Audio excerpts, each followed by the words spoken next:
Alors bonjour, cette fois-ci je vous fais une vidéo un peu différente. D'habitude, la chaîne est centrée sur les prophéties.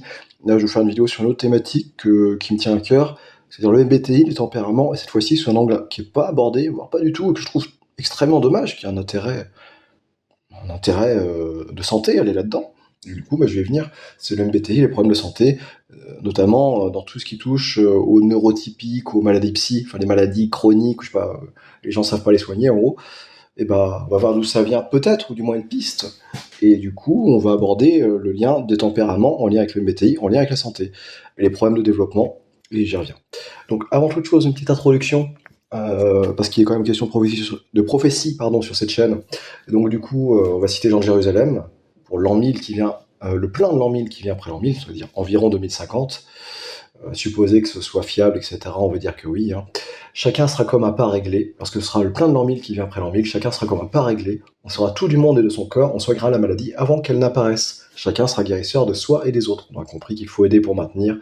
Et l'homme, après des temps de fermeture et d'avarice, ouvrira son cœur et sa bourse aux plus démunis. Il se sentira chevalier de l'ordre humain, et ainsi, ce sera un temps nouveau qui commencera.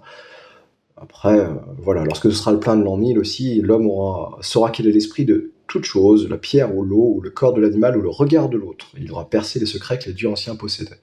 Donc, les dieux anciens, c'est-à-dire le démon, qui lui aussi connaît ces choses-là, hein. Le MBTI, si vous voulez, c'est Jung qui l'a redécouvert, mais il a dû traîner dans des cercles occultes. Voilà. Donc, on va dire que c'est recatholicisable derrière. En tout cas, c'est là. Ça existe, on le voit, on peut le constater. Donc après, qu'est-ce qu'on en fait? Bon, voilà, ça existe, et moi je vois bien qu'il y a un lien avec les tempéraments, et on va aborder ça là, notamment les tempéraments qui se voient dans le regard de l'autre, ou le regard, les yeux, le regard de l'âme, le miroir de l'âme, excusez-moi. Voilà, donc j'ai abordé 3 cas précis.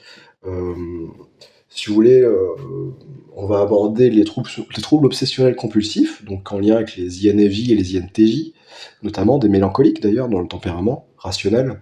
On va aborder l'autisme, Asperger ou pas. L'autre, je connais pas tout à fait, mais enfin surtout celui-là. Et on va aborder aussi la schizophrénie, voilà, pour les ENFP. Voilà, c'est-à-dire des sanguins, en gros. Voilà. Donc voilà, les deux premiers, c'est en lien avec les mélancoliques, notamment Hildegard voit chez eux une bile noire qui remonte au cerveau. Donc il n'est pas forcément question de bile, on va pas regarder justement en mode autistique, comme le font d'ailleurs souvent des, des scientifiques INTP peut-être, mais qui sont collés à leur microscope et qui voient des preuves là où il faut pas, ou qui démontrent ou pas ce qu'il faut, enfin bref, mais du coup, c'est pas forcément la bile qu'on va rechercher, parce que est-ce que l'organe qui produit la bile a été retrouvé, machin, a priori non, machin, c'est soi-disant débunké, et voit dans ces visions une bile noire qui remonte au cerveau, c'est pas forcément la bile en tant que telle. En tout cas, ils ont une prédisposition à la dépression, ça c'est certain, les mélancoliques. Bref. Et du coup, pour revenir à notre sujet, euh, pour ce qui est de l'UMBTI, par exemple, les INTJ et les INFJ, ils ont en commun l'intuition introvertie, si vous voulez. C'est ce qui gère la planification, le contrôle. Et ils ont sous-développé, enfin, ils ont en dernière fonction la sensation extravertie, c'est-à-dire ce qui gère le rapport avec son propre corps et le temps présent. Donc, si vous voulez, quand il y a un problème de développement enfant, et ben, qu'est-ce qui se passe? L'intuition introvertie qui surcarbure, parce qu'ils ont des gamins, et ben, le reste sous-carbure, c'est-à-dire ils n'ont pas leur fonction support développée, typiquement le sentiment extraverti pour les INFJ, par exemple, ils n'aiment pas leur mère, ou leur mère les a pas aimés, ou machin, ou la pensée extravertie chez les INTJ, ça je sais pas, mais pour X raison, et du coup, le reste, la troisième fonction et la quatrième, qui normalement se développent au fil du temps, sont complètement sous-développées, et du coup, ils développent des troubles obsessionnels compulsifs, ou du moins, la maladie vient se greffer sur cette dernière fonction. Voilà, sans que je sache expliquer comment ni pourquoi, je le constate, des troubles obsessionnels compulsifs, je l'ai vu. Il y a peut-être chez d'autres types, mais chez les INFJ et NTJ, ce sont ceux qui vont le développer principalement, de ce que j'ai pu constater. Donc, il se peut aussi, ça arrive, souvent ils gravitent, les INFJ autour de la base 4, justement, elle se dégrade dans l'anagramme, pardon, et l'anagramme, si vous voulez, ils vont prendre les défauts ils vont se dégrader en type 1, ils sont en 4, mais ils vont se dégrader en 1, ils vont prendre les défauts du 1, c'est-à-dire le perfectionniste, notamment sous la colère. Par exemple, si, je sais pas, un gamin, ils ont été en colère contre leurs parents, ou, voilà. Il se peut, peut-être que ça vienne de là. Et je fais un aparté, il me semble que la majeure partie des maladies psy, comme on dit, ou de neurotypiques, etc., viennent d'un trauma enfant, qui soit dû aux parents qui fassent pas leur taf, ça je le pense très sincèrement dans beaucoup de cas, après c'est difficile de juger, etc., ou d'un trauma extérieur, peut-être des vaccins, peut-être machin, ou les aliments, etc., etc. Bon, après, on est dans une époque où on peut rien dire, sinon les gens se sentent vexés, mais il se peut que très souvent les parents fassent pas leur taf et que ça génère des traumas, voilà. Et ça, les gens veulent pas l'entendre. à mon avis, hein. En tout cas, c'est pas en bourrant de médicaments qu'on pourra résoudre quoi que ce soit, je pense. D'ailleurs, c'est pas le cas, hein, à part atténuer les symptômes, et encore avec des effets secondaires, etc., etc. Donc, passons outre toute l'industrie pharmaceutique et ses profits, allons vers le deuxième exemple que j'avais en tête, c'était bon, j'avais parlé précédemment des troubles obsessionnels compulsifs chez les INFJ, NTJ. On va parler d'un autre problème qui touche les mélancoliques, surtout les INTP, l'autisme, notamment Asperger, pardon, excusez-moi. Donc l'autisme, on peut le trouver, je pense, chez les INFJ aussi, parce qu'il y a un trouble du spectre de l'autisme, et l'Asperger, enfin, il est particulier, a priori. Je connais pas bien le trouble du spectre de l'autisme. Il y en a un, a priori, qui touche plus les gens au ressenti plus artistique, etc. Il me semble plutôt que ça touche les INFJ, parce que je sais qu'eux peuvent être atteints. Je pense notamment à des personnes bon, que j'ai pu connaître qui m'ont dit avoir ce diagnostic-là, mais je pense aussi, par exemple, aux personnalités publiques, à par exemple Greta Thunberg, si je dis pas de bêtises, je n'écorche pas son nom, je crois qu'elle est autiste officiellement, etc. Asperger, je pense pas, mais prêche pour une cause. Et c'est vrai qu'elle a la morphologie INFJ, vous voyez, et ça m'y fait penser, notamment au niveau du visage, etc. Elle prêche pour sa cause, à mon avis, et ouais, qu'il y ait un lien entre ce type d'autisme-là, je sais pas quel est le nom d'ailleurs, et l'INFJ. Mais là, ce que je vais aborder aussi, comme autre exemple principal, c'est l'INTP et l'autisme Asperger.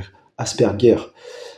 Pour preuve, j'en veux, si vous voulez, que ce sont des gens qui sont très forts en logique, très bons en maths, à un niveau même autistique, si je puis dire, et très, très développé, quoi, on va dire. Ils vont boucler sur un centre d'intérêt très précis, très pointu et très axé logique.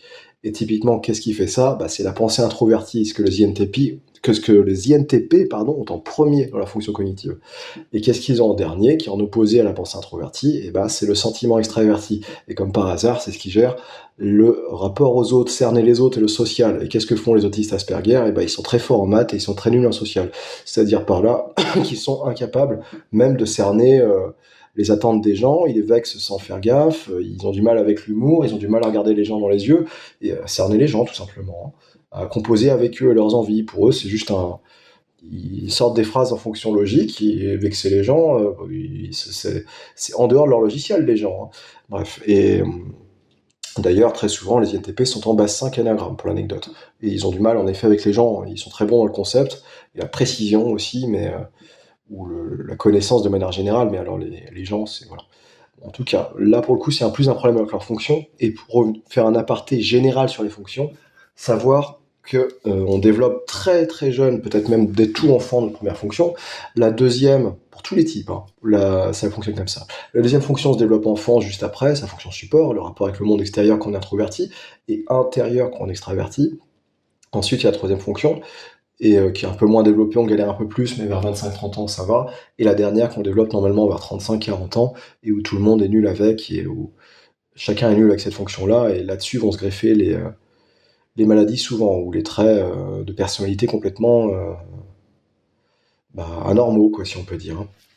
Par exemple, je sais pas, je prends un autre exemple qui me vient à l'esprit, les ENTJ, tempérament colérique, ils vont être très bons penseurs extravertis pour gérer les gens, mais ils vont avoir le sentiment introverti, ce qui gère l'éthique et la morale personnelle, sous-développé, ce qui donne par exemple des PDG tyranniques ou des officiers qui envoient leurs troupes à la mort, quoi, par exemple.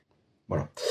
Voilà. Bon, ça c'est un autre exemple un peu bonus, mais voilà, donc vous voyez, c'est un exemple de fonction cognitive mal développée à chaque fois.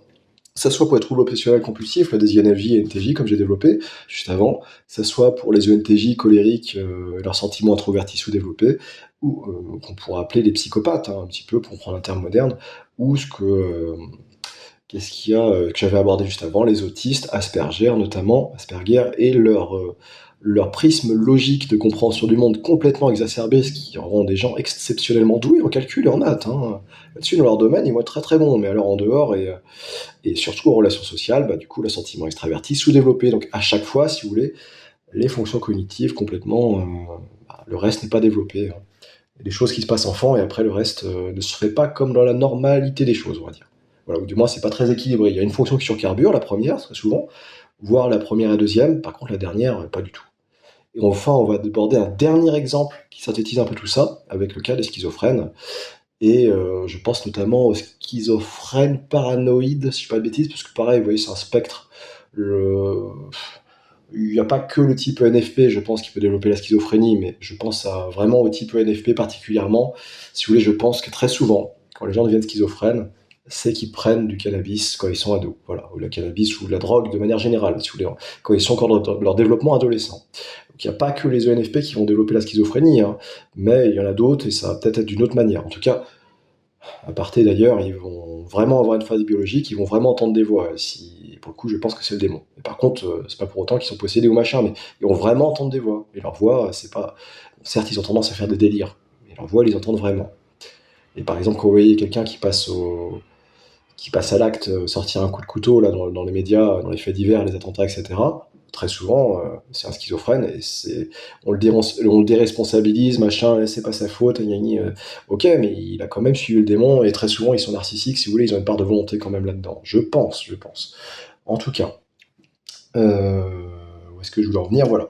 Comment ça se développe la schizophrénie? Il me semble très souvent, les ENFP, si vous voulez, ils sont tournés vers les gens et vers les autres. Quand ils se retrouvent isolés, ils vont chercher très souvent à combler le vide intérieur. Ils ont tendance à tomber dans l'addiction. Et d'ailleurs, la base 2 anagramme va aller vers le type 4 et va chercher vers ce qui manque, combler leur vide. Et ils vont chercher notamment ça. Ils aiment bien manger aussi. Les ENFP, ils ont tendance à la gourmandise. Donc ils vont chercher ça, soit dans la nourriture, manger, combler l'ennui, boucler là-dessus, boucler en général d'ailleurs aussi sur leur thématique. Mais ils vont aller chercher, par exemple, très souvent la drogue, voilà. Aussi pour avoir leur shoot de dopamine. Et ça peut être le cannabis, ça peut être autre chose, mais en tout cas, évidemment, c'est pas bon. Ça peut être l'alcool aussi, hein, mais des substances comme ça. Et aussi, du coup, une fois, quelle que soit la substance, peut-être que le cannabis plus que d'autres, mais si vous voulez, une fois que le mal est fait enfant, bah, c'est fini, leur développement s'est mal passé, ils restent coincés dans un stade d'immaturité un peu à vie, quoi. Et après, c'est dur pour eux parce qu'ils se retrouvent isolés socialement, alors que c'est des gens qui ont énormément besoin de social et d'aller vers des gens, et du coup, ils en souffrent. Bon, voilà. Cependant, il n'y a pas que des qualifs. Enfin, voilà, ils en souffrent, mais bon, ils en sont un peu les responsables à un moment T de leur vie, malheureusement, où ils étaient dans le mal. Bon, on va pas juger ou machin. Qu'est-ce que je voulais dire? Il y a ça, et quand je parlais un petit peu de certain orgueil, une certaine immaturité aussi, je pense, présent chez eux, je vois notamment que le type 2 se dégrade en 4, et que du coup, le type 4 a un peu ce côté-là, auto-centré sur soi. Et je constate, quand ils se dégradent là-dedans en stress particulièrement, et du coup, on voit qu'ils sont incapables de parler d'autre chose qu'eux-mêmes. Par exemple, ils vont chercher à attirer l'attention vers eux, comme un type 4, dire hey, regardez, j'ai fait ci, j'ai fait ça. Et ils s'en foutent des autres, en fait, ils racontent juste leur vie. Voilà. Et c'est assez énervant parce qu'on peut voir l'immaturité qu'il y a derrière, et voilà. Et ils n'en sont même pas forcément responsables. Je sais pas s'ils se rendent compte, mais du coup, ils se retrouvent très souvent isolés socialement parce qu'ils sont pénibles à vivre. Ils peuvent aussi avoir un côté mythomane aussi, et ça, c'est le type 2 qui va vers l'L3 d'ailleurs. Vous voyez, c'est des choses très souvent en lien avec l'anagramme et le MBTI, et qu'on symptomatise comme ci, comme ça, alors il a ci, il a tel symptôme, tel machin, sans prendre en compte les tempéraments de l'MBTI et voir la base qui permet à ce que la maladie se développe. Ça pour énormément de maladies, hein. En tout cas, enfin, pour celles que j'ai pu remarquer en tout cas, qui étaient en lien avec ça. Euh, et pour finir sur les schizophrènes et aller sur leur fonction, comme j'ai fait précédemment pour les autres, et bah, vous voyez par exemple, chez eux, ce qui va surcarburer, c'est leur première fonction des ENFP, celle où va se développer la schizophrénie la paranoïde.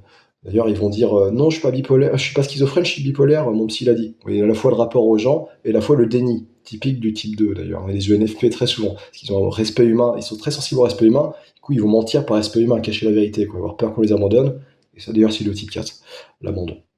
Mais en tout cas, du coup, pour la bon, là c'était l'anagramme, mais pour les fonctions cognitives, ce qui est peut-être moins rapport à l'âme pour l'anagramme et plus au corps pour les MBTI, et ben vous voyez pour les MBTI, pour leurs fonctions cognitives qui sont mal développées à un moment de leur vie, hein, du coup, que ce soit drogue ou autre, en tout cas ils ont l'intuition extravertie qui surcarbure, et ça on le voit, ils se font des films, ils se font des délires. Et l'intuition extravertie c'est ça, c'est en gros, ils vont relier des éléments extérieurs du monde réel à la suite, et ils vont pas avoir de fil conducteur, je sais pas comment dire, ils vont être, c'est, ils vont passer d'un sujet à un autre très rapidement, sans capacité de concentration.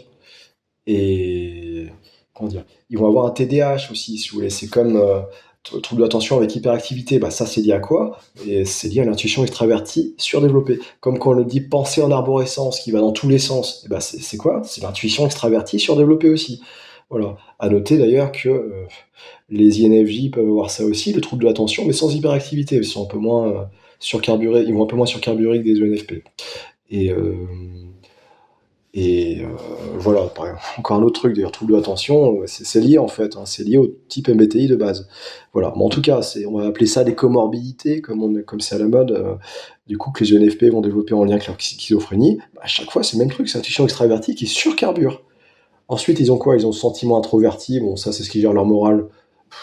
Ça, je saurais pas trop dire, à la limite, ça, dans la schizophrénie, mais ensuite, ils ont quoi? Ils ont la sentiment, c'est la pensée extravertie, donc ce qui gère le fait de s'organiser, d'organiser les autres, surtout les éléments extérieurs. Bon, ça arrive en troisième chez eux. Bon, c'est sûr que chez les schizophrènes, ça, je pense pas être très développé chez les ENFP en général non plus, parce qu'ils sont assez bordéliques aussi. Par contre, la dernière, c'est la sensation introvertie, et chez eux, elle est complètement sous-développée, et on le voit parce que, si vous voulez, ils vont... en fait, si vous voulez, la sensation introvertie, c'est ce qui gère le rangement. D'ailleurs, justement, je parlais du côté bordélique. Et le rapport un peu au réel aussi, tout de même. Et surtout le réel, surtout les gens qui ont la sensation introvertie en dernier, ils ont un problème avec la foule. Si vous voulez, même les ENFP normaux, on va dire, sans maladie, ils ont tous cette faiblesse dans leur jeunesse, notamment, ça se résout un peu vers 30, 35, 40 ans éventuellement, c'est d'être mal à l'aise dans les foules, l'agoraphobie, comme on dit, hein. Et du coup, ils vont être tous mal à l'aise dans les foules. Il y a 9% de la population est comme ça de base, hein. Et par contre, quand ils sont schizophrènes, quand ils deviennent schizophrènes, là par contre, ça va être exacerbé. Ou plutôt, l'intuition extravertie, leur première fonction, comme toujours, va être surdéveloppée. La dernière, l'association introvertie, complètement sous-développée. Et qu'est-ce que ça fait? Bah, ils sont très mal à l'aise dans les foules. Et pire, ils sont paranoïaques. Voilà, pour dire le terme actuel. La paranoïa gère pas que c'est pas en rapport qu'avec les foules, si vous voulez, mais ils vont se croire espionnés par la CIA, les renseignements, comme s'ils avaient que ça à faire, ou je sais pas.